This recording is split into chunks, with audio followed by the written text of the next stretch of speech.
오늘 본문 말씀 읽겠습니다. 에베소서 4장 13절 말씀입니다. 에베소서 4장 13절 말씀. 합독하겠습니다. 우리가 다 하나님의 아들을 믿는 것과 아는 일에 하나가 되어 온전한 사람을 이루어 그리스도의 장성한 분량이 충만한 데까지 이르리니. 아멘.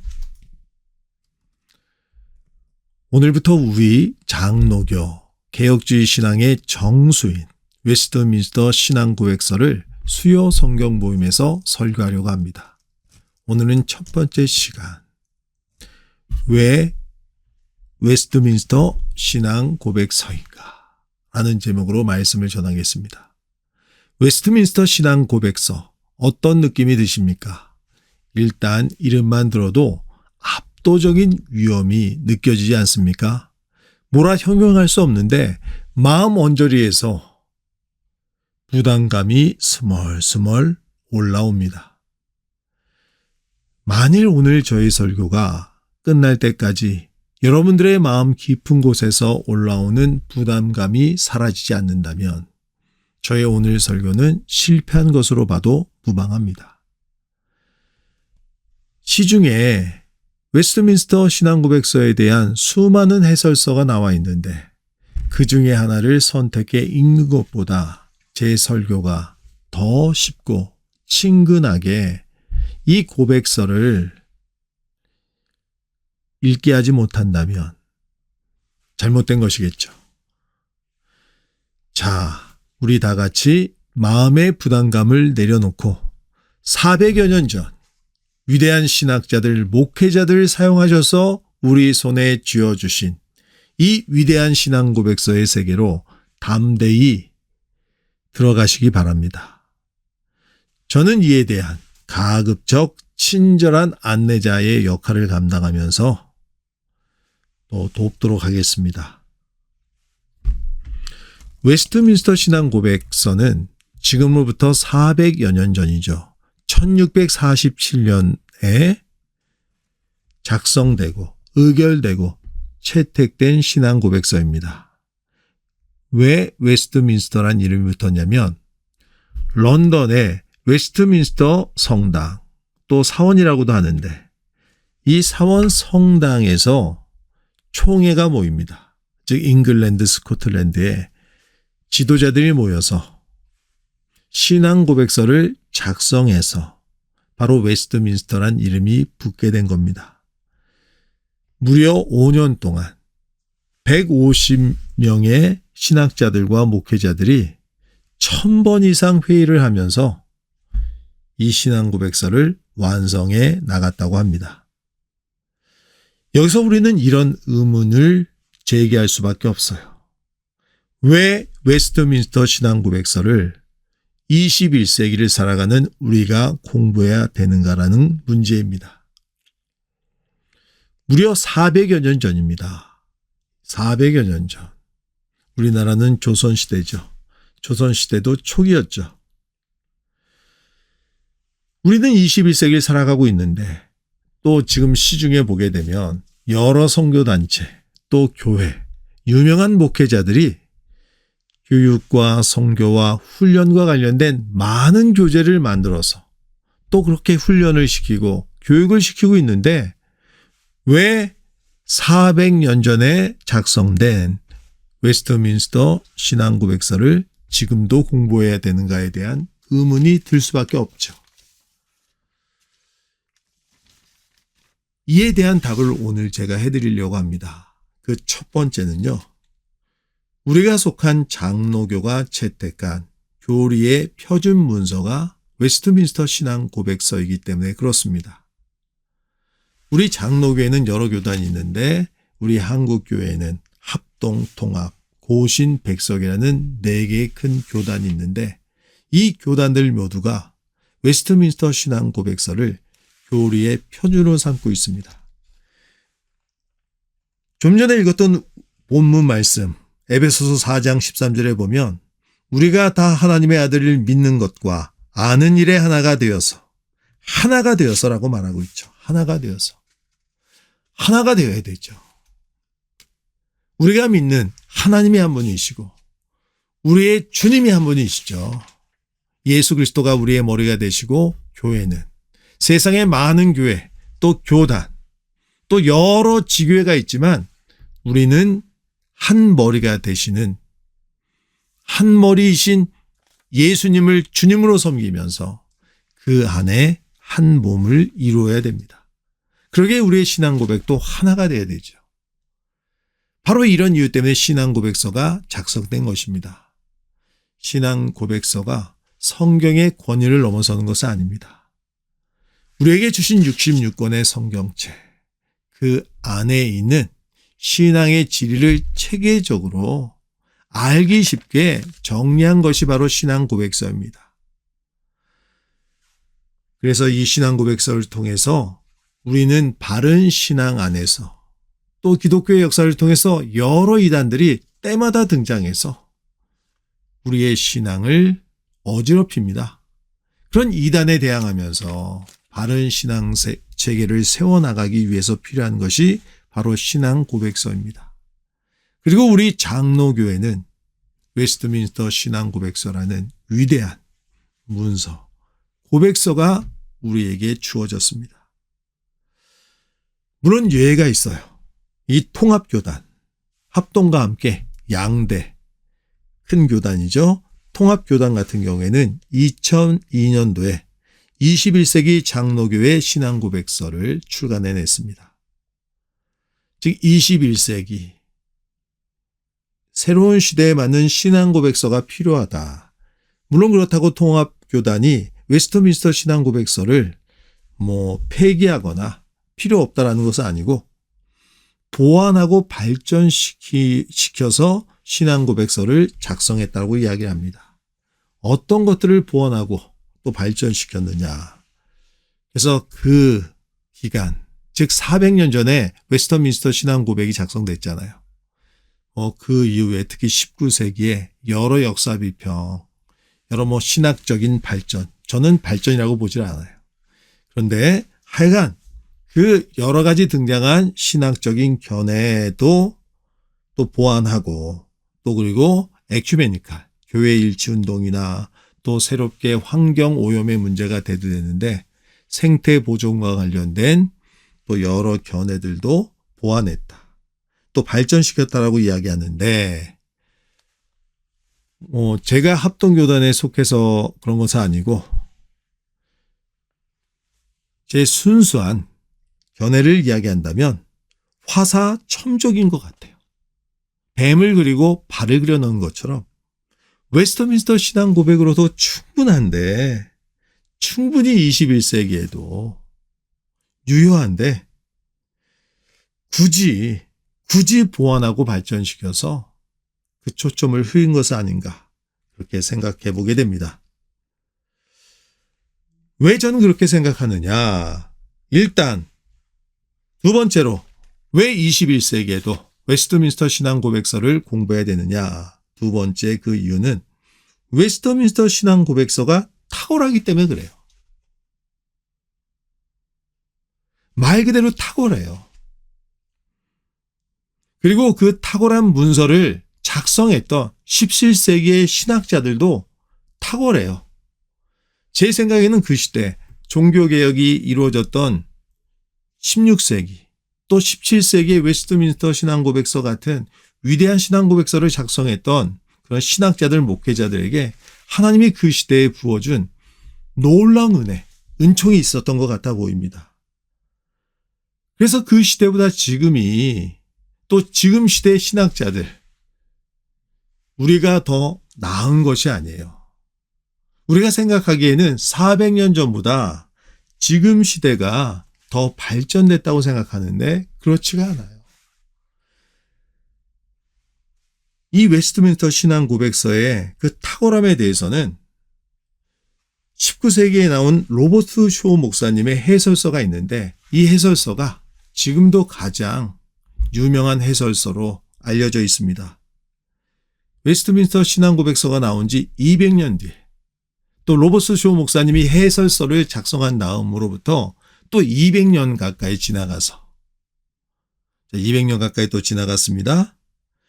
자, 그런데 이 로버트 쇼 목사님이 쓴 글에 보게 되면 웨스트민스터 신앙고백서의 탁월함에 대해서 이야기하면서 놀라울 정도로 정확하고 포괄적이다. 체계성과 완결성의 관점에서 볼 때 완벽에 가까운 신앙고백서다. 이렇게 표현하고 있습니다. 중요한 조항은 한 가지도 빠뜨리지 않고 불필요한 사족은 덧붙인 곳이 한 군데도 없다. 자, 400년 전에 작성된 이 신앙고백.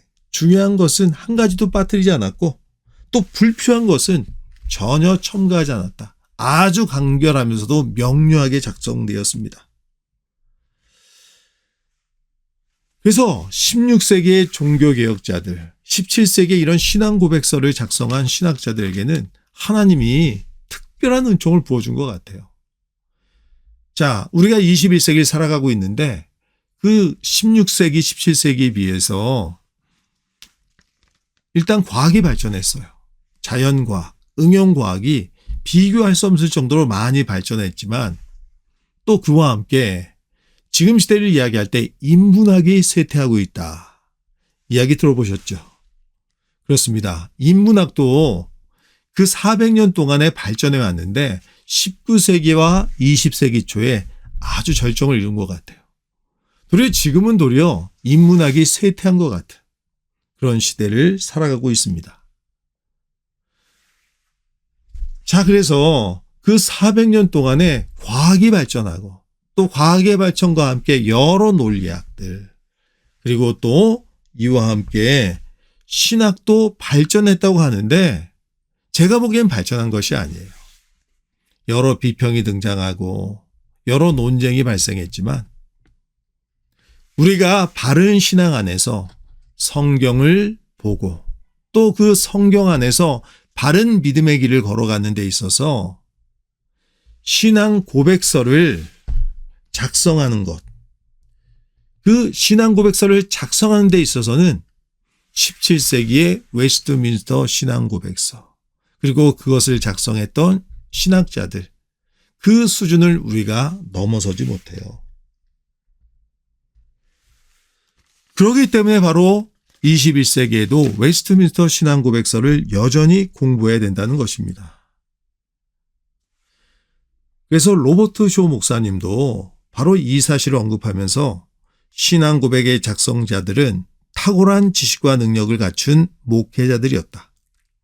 그들은 가장 초기 기독교 시대에서부터 자신들이 살던 시대에 이르기까지 역사에 대한 지식에 정통했다라고 감탄했습니다.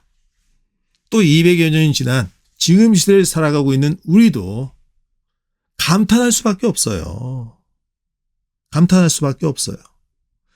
저는 웨스트민스터 신앙 고백서를 볼 때마다 그 하나하나 단어 하나도 쉽게 넘어갈 수 있는 단어가 없어요. 우리가 성경을 볼 때 가끔 이해가 되지 않는 부분이 있지만 그러나 이해가 되지 않는 부분들도 파고 들어가 보면 아, 정말 성경이 한자 한자 성령의 감동으로 쓰여졌구나. 그런 성령의 감동의 역사를 정말로 느낄 수밖에 없어요. 그런데 웨스트민스터 신앙 고백서도 역시 그런 감동이, 그 감동을 받을 수밖에 없는 것이 바로 이 신앙 고백서인 거예요. 저는 송파구에 살고 있습니다. 송파구에 자리 잡고 있는데 한 1년 전만 하더라도 한 번도 생각해 보지 못했어요. 그런데 하나님의 인도하심 가운데서 이곳에서 목회를 하고 전도를 해야 된다라는 하나님의 인도하심이 있어서 여기에 정착해 있는데 송파구가 참 살기 좋습니다. 제가 사는 집 근처에 올림픽 공원이 있고 또 석촌 호수가 있어가지고 거기에서 또 여러 문화 행사가 있어요. 그런 문화 행사에 무료로 참여하고 관람할 수 있어서 여러 가지 좋습니다. 가끔 또 마음속에 미안한 생각도 들어요. 이렇게 좋은 동네에 내가 살아도 되는가? 혹시 내 욕심이 아니었나? 그런데 하여간 저는 한 번도 생각하지 못했는데 하나님이 2번이나, 한 번 하나님이 이쪽에 인도할 땐 제가 거부했었고 2번째 제가 순종하는 마음으로 이곳에 와 있는데 하나님의 인도함이 있다고 생각하며 좀 어려운 동네, 힘든 동네, 또 시골 같은 데서 목회하는 분들한테는 참 죄송한데 하여간 이곳에서 복음을 전하고 목회를 하려고 합니다.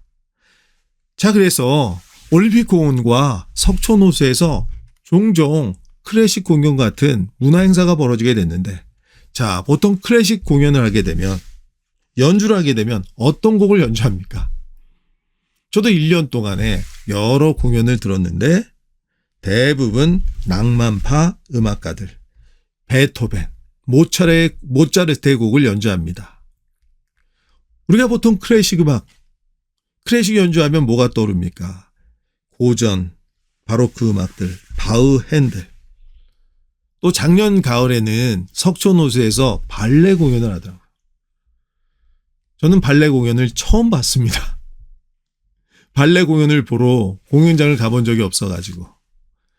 그런데 호수변에서 무료로 공연하는 발레 공연을 너무나도 참 기쁘게 관람을 했었는데, 자, 이런 발레 공연 때 누구의 곡을 보통 연주합니까? 러시아의 차이코프스키. 자, 변함이 없어요. 왜 지금도 18세기, 19세기에 활동했던 몇백 년 전에 활동했던 모차르트곡, 베토벤곡, 또 바로크 음악을 듣습니까? 제가 생각해보면 그 시대에 하나님의 일반 은총 가운데서 그들에게 부어준 은총, 놀라운 은혜가 있는 것 같아요. 자, 미술, 그림하면 어떤 그림이 떠오릅니까? 미켈란젤로의 성베드로 성당에 그려놓은 천지창조. 저는 가본 적이 없는데 한번 가본 분들은 그 앞에 서면 그냥 압돌당한다는 거예요. 할렐루야, 하나님의 이름이 그냥 찬양이 절로 나온다는 거예요. 레오나르도 다빈치의 모나리자, 최후의 만찬. 자, 그렇습니다. 그 시대마다 하나님이 은혜를 부어주신 것들이 있어요. 16세기 종교개혁 시대, 17세기 신앙고백서가 작성될 때에 하나님이 그들에게 부어주신 놀라운 은총들이 있어요. 그 놀라운 은총들이 그들이 작성한 글들, 신앙고백서에 담겨 있는 거예요. 왜 지금 21세기에도 400년 전에 작성한 웨스트민스터 신앙고백서를 작성해야 되느냐? 탁월하니까요. 그 탁월함, 하나님의 절대적인 은혜 가운데서 부어진 그 은총들, 그 은총에서 비롯된 그 탁월함이 지금 우리 시대에 우리 목회자들, 신학자들의 그 수준을 넘어서는 것 같아요. 우리가 그들을 못 따라가요. 그렇기 때문에 지금 시대의 모차르트곡, 또 베토벤곡, 바흐, 핸델곡을 듣는 것처럼 21세기에도 신앙고백서, 웨스트민스터 신앙고백서, 또 그와 함께 하이델베르크 요리문답, 또 벨직 신앙고백서, 도르트문트 신앙고백서, 이런 것들을 공부해야 되는 것입니다. 이걸로 충분하죠. 자, 그리고 마지막으로 왜 우리가 21세기에도 웨스트민스터 신앙고백서를 공부해야 되느냐? 금방 제가 말씀드린 것처럼 이걸로도 충분하기 때문에 그래요. 사족을 붙일 필요가 없습니다. 뱀을 그리다가 발을 그려놓는 것과 똑같은 것일 뿐이에요. 그 시대가 탁월했어요. 그리고 또 그 시대에 작성된 신앙고백만으로도 이 신앙고백서가 어떤 역할을 한다고 했습니까? 바른 신앙의 체계를 세우고 이를 통해서 이단의 공격을 막아내고 우리가 축복받는 인생을 살아가는, 구원받고 축복받는 인생을 살아가는, 주님의 제자로 살아가는데 이 신앙고백서로서 충분하기 때문에 그런 것입니다. 자, 여러분들에게 한번 질문해 보겠습니다.